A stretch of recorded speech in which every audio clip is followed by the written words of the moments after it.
don't work.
Let's go!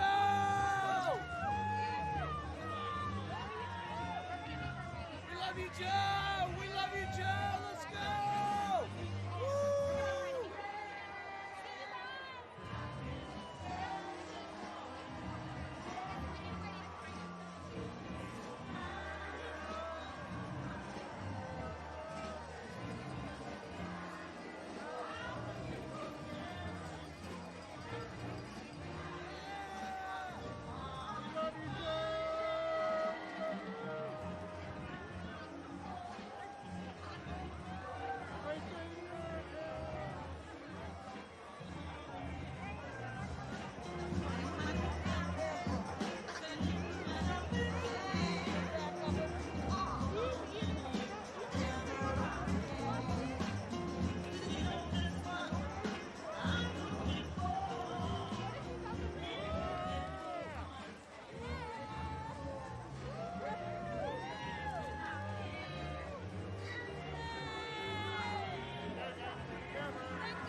once healed.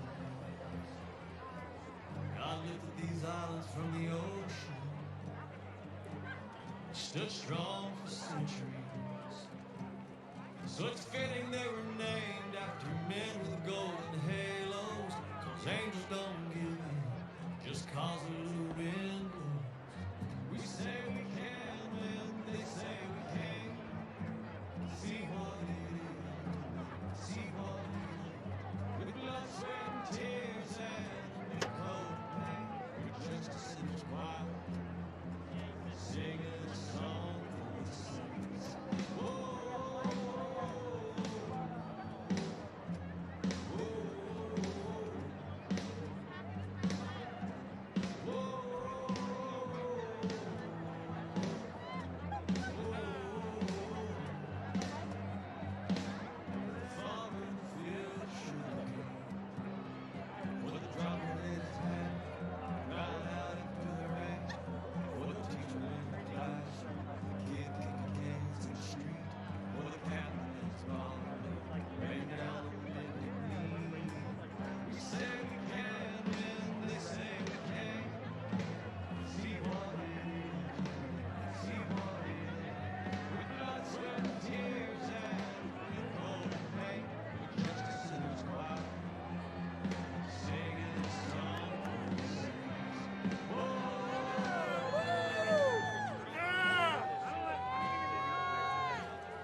Please welcome the Vice President-elect of the United States of America, Kamala Harris.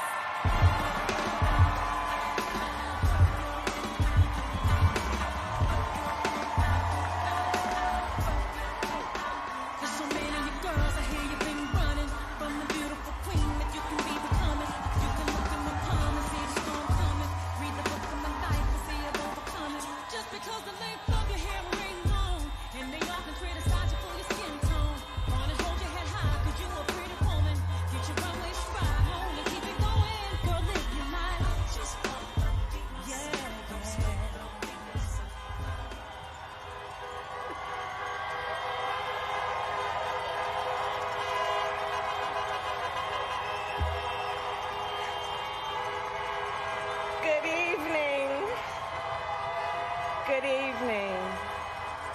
Good evening.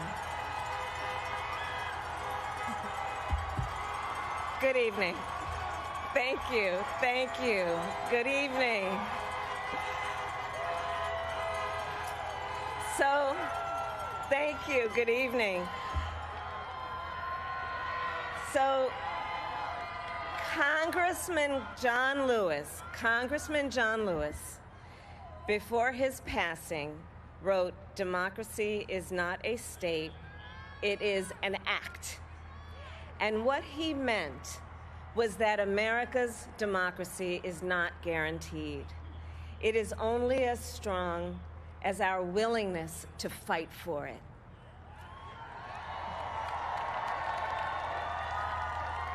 To guard it and never take it for granted.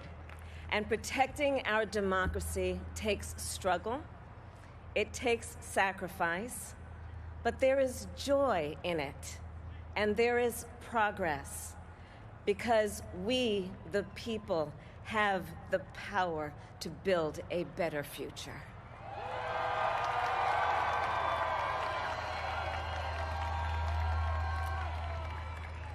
And when our very democracy was on the ballot in this election, with the very soul of America at stake, and the world watching, you ushered in a new day for America.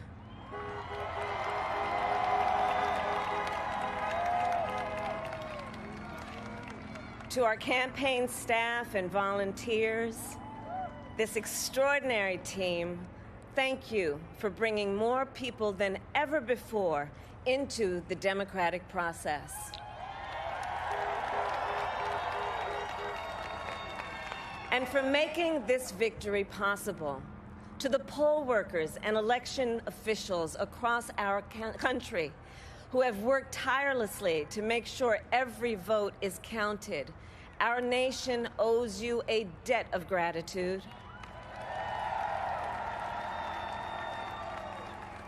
You have protected the integrity of our democracy.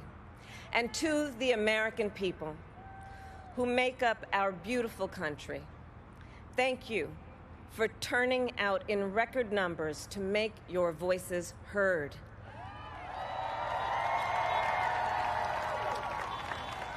And I know times have been challenging, especially the last several months.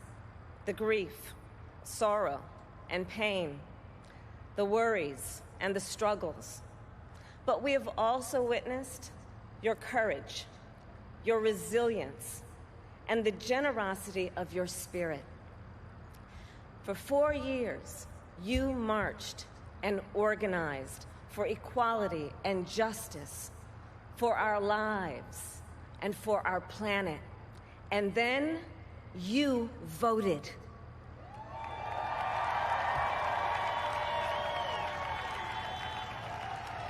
And you delivered a clear message. You chose hope and unity, decency, science, and yes, truth.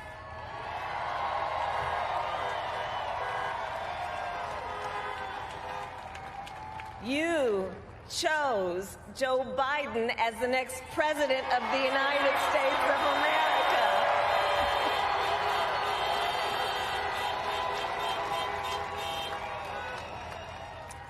And Joe is a healer, a uniter, a tested and steady hand, a person whose own experience of loss gives him a sense of purpose that will help us as a nation reclaim our own sense of purpose, and a man with a big heart who loves with abandon. It's his love for Jill, who will be an incredible First Lady.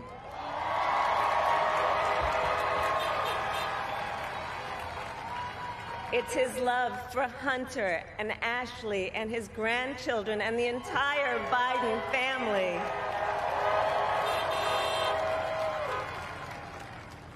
And while I first knew Joe as vice president, I really got to know him as the father who loved Bo, my dear friend who we remember here today. and to my husband, Doug,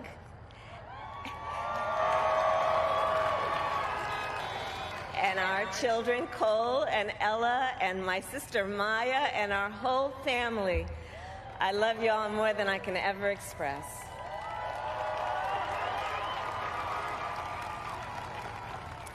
We are so grateful to Joe and Jill for welcoming our family into theirs on this incredible journey. And to the woman most responsible for my presence here today, my mother, Kamala Harris, who is always in our hearts. When she came here from India at the age of 19, she maybe didn't quite imagine this moment, but she believed so deeply in an America where a moment like this is possible. And so I am thinking about her and about the generations of women, Black women,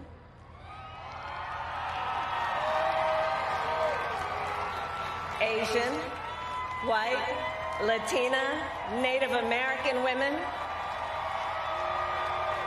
who throughout our nation's history have paved the way for this moment tonight. Women who fought and sacrificed so much for equality and liberty and justice for all, including the Black women who are often, too often, overlooked, but so often prove they are the backbone of our democracy.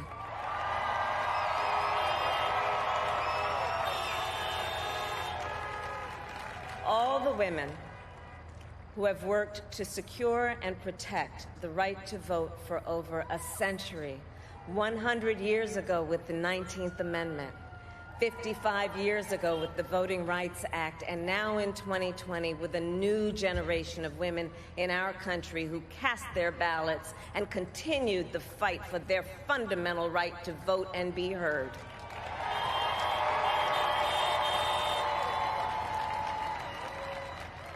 Tonight, I reflect on their struggle, their determination, and the strength of their vision to see what can be unburdened by what has been. And I stand on their shoulders. And what a testament it is to Joe's character that he had the audacity to break one of the most substantial barriers that exists in our country and select a woman as his vice president.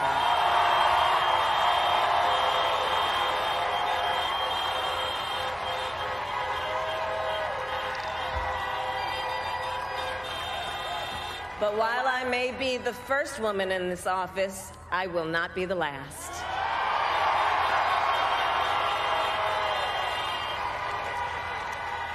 Because every little girl watching tonight sees that this is a country of possibilities. And to the children of our country, regardless of your gender, our country has sent you a clear message.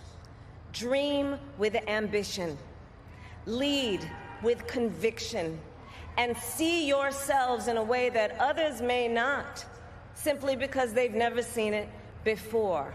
But know that we will applaud you every step of the way.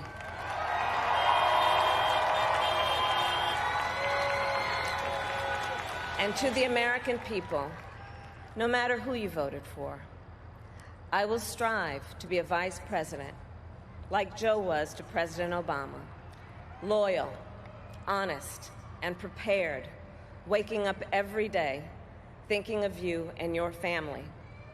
Because now is when the real work begins, the hard work, the necessary work, the good work, the essential work to save lives and beat this epidemic, to rebuild our economy so it works for working people, to root out systemic racism in our justice system and society, to combat the climate crisis, to unite our country and heal the soul of our nation.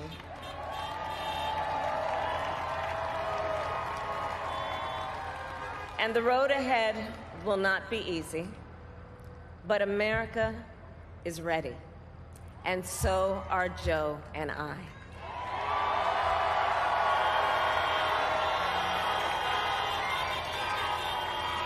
We have elected a president who represents the best in us, a leader the world will respect and our children will look up to, a commander-in-chief who will respect our troops and keep our country safe, and a president for all Americans.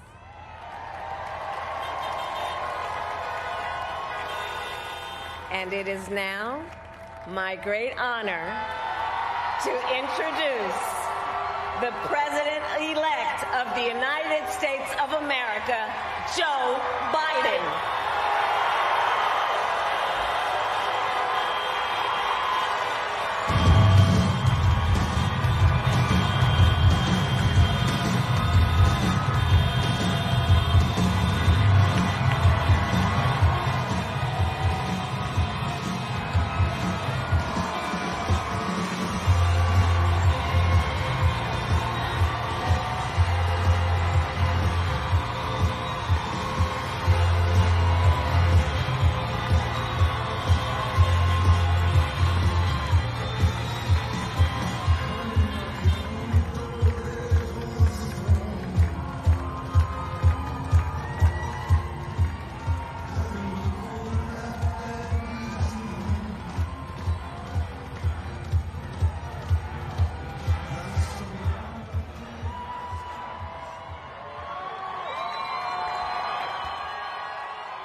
Hello, my fellow Americans,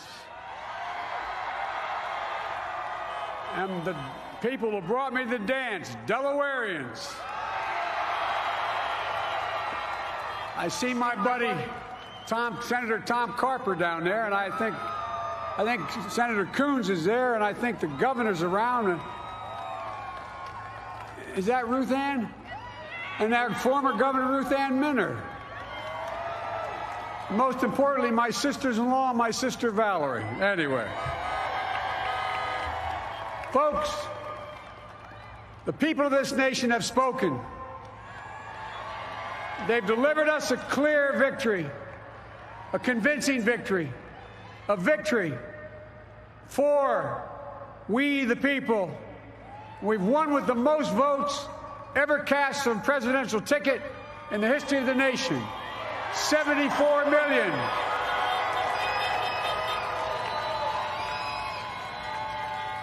What I must admit has surprised me. Tonight, we're seeing all over this nation, all cities and all parts of the country, indeed across the world, an outpouring of joy, of hope, renewed faith in tomorrow, bring a better day. And I'm humbled by the trust and confidence you've placed in me. I pledge to be a president who seeks not to divide, but unify, who doesn't see red states and blue states, only sees the United States, and work with all my heart, with the confidence of the whole people, to win the confidence of all of you. And for that is what America, I believe, is about. It's about people. And that's what our administration will be all about. I sought this office to restore the soul of America, to rebuild the backbone of this nation, the middle class, and to make America respected around the world again, and to unite us here at home. It's the honor of my lifetime that so many millions of Americans have voted for that vision. And now, the work of making that vision is real. It's a task, the task of our time. Folks, as I said many times before, I'm Jill's husband. And I would not be here without her love and tireless support of Jill and my son Hunter and Ashley, my daughter, and all our grandchildren and their spouses and all our family. They're my heart. Jill's a mom, a military mom, an educator. And she has dedicated her life to education. But teaching isn't just what she does, It's who she is. For American educators, this is a great day for y'all. You're going to have one of your own in the White House. And Jill's going to make a great First Lady. I'm so proud of her.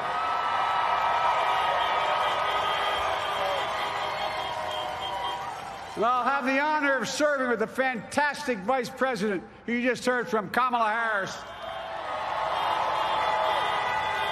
who makes history as the first woman, first black woman, the first woman from South Asian descent, the first daughter of an immigrant ever elected in this country. Don't tell me it's not possible in the United States. It's long overdue. And we're reminded tonight of those who fought so hard for so many years to make this happen. But once again, America's bent the arc of the moral universe more toward justice. Kamala, Doug, like it or not, your family, you become an honorary Biden, there's no way out. All those of you who volunteered and worked the polls in the middle of this pandemic, local elected officials, you deserve a special thanks from the entire nation. And to my campaign team and all the volunteers and all who gave so much of themselves to make this moment possible, I owe you. I owe you. I owe you everything. And to all those who supported us, I'm proud of the campaign we built and ran. I'm proud of the coalition we put together, the broadest and most diverse coalition in history. Democrats, Republicans, independents, progressives, moderates, conservatives, young, old, urban, suburban, rural, gay, straight, transgender, white, Latino, Asian, Native American. I mean it, especially for those moments, and especially for those moments when this campaign was at its lowest ebb. The African-American community stood up again for me. You've always had my back, and I'll have yours. I said at the outset, I wanted to represent this campaign to represent and look like America. We've done that. Now that's what I want the administration to look like and act like. For all those of you who voted for President Trump, I understand the disappointment tonight. I've lost a couple times myself. But now, let's give each other a chance. It's time to put away the harsh rhetoric, lower the temperature, see each other again, listen to each other again. And to make progress, we have to stop treating our opponents as our enemies. They are not our enemies. They are Americans. They are Americans. The Bible tells us, to everything there is a season, a time to build, a time to reap, and a time to sow, and a time to heal. This is the time to heal in America.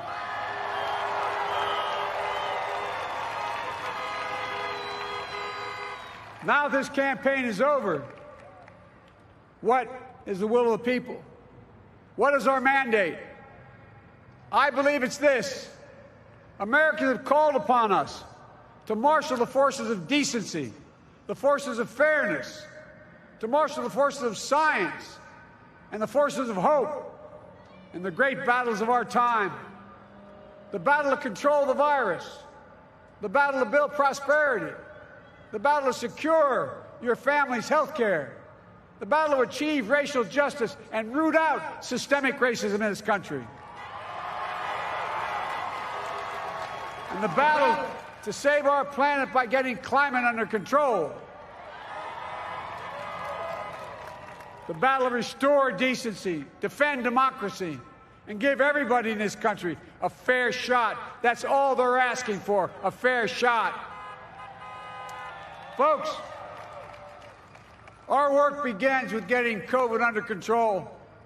We cannot repair the economy, restore our vitality, or relish life's most precious moments, hugging our grandchildren, our children, our birthdays, weddings, graduations, all the moments that matter most to us, until we get it under control.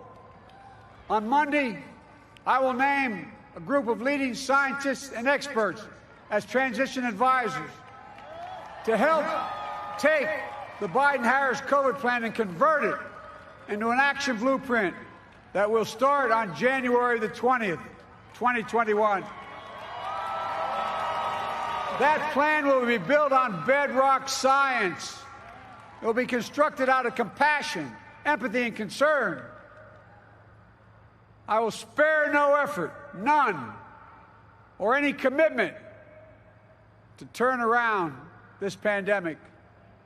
Folks, I'm a proud Democrat, but I will govern as an American president. I'll work as hard for those who didn't vote for me as those who did. Let this grim era of demonization in America begin to end here and now.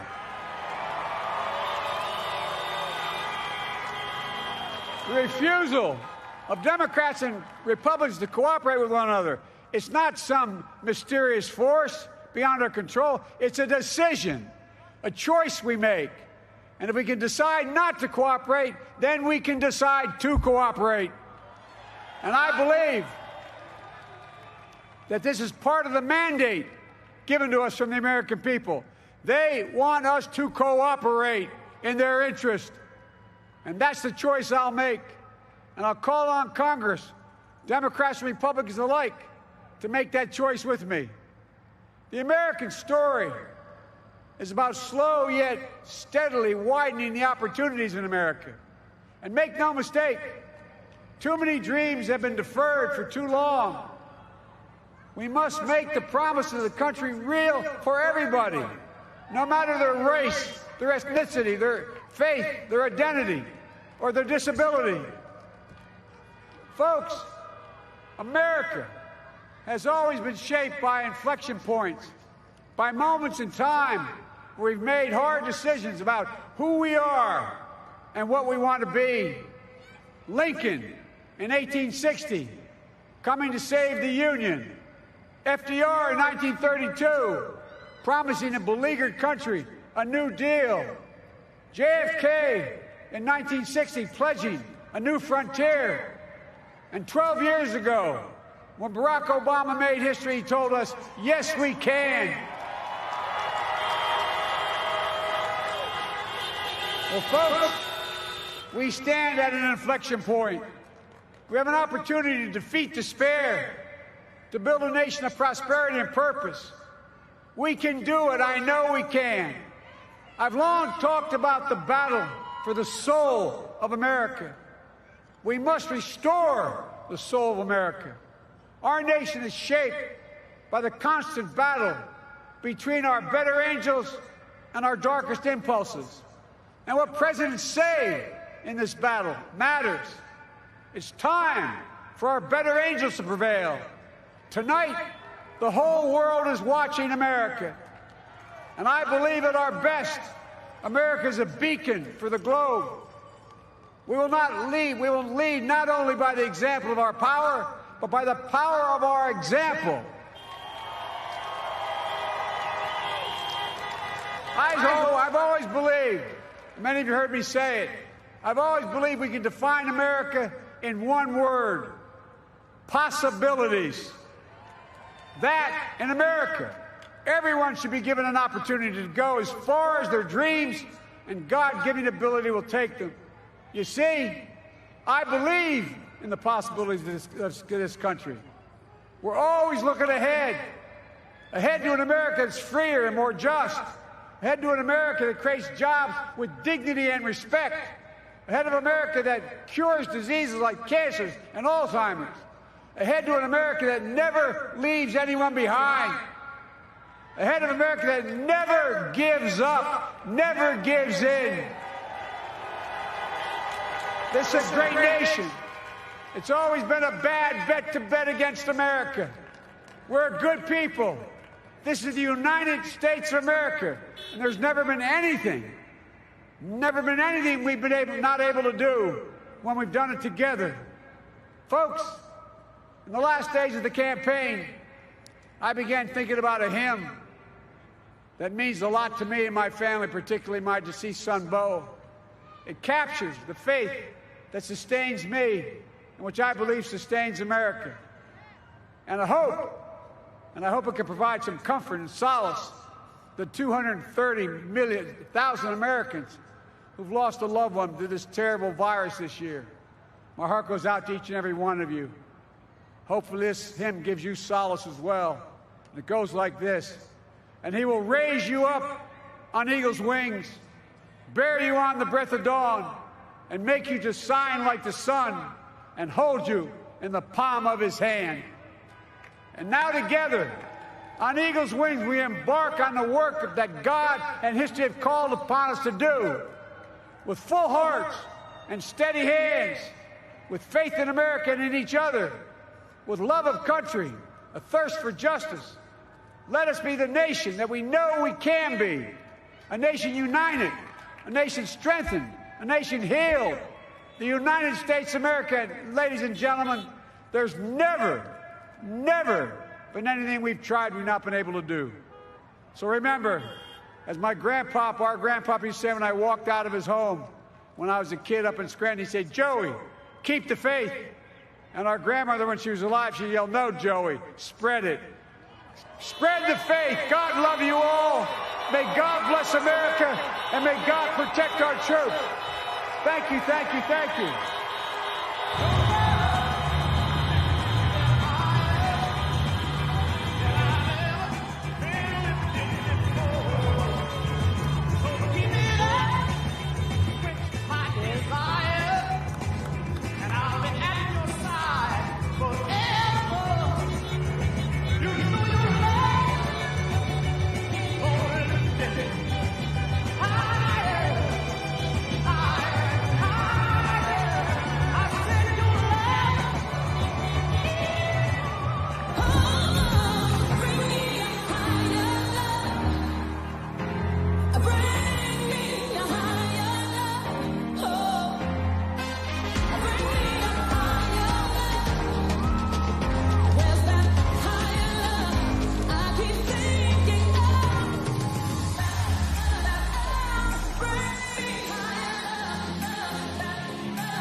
heart.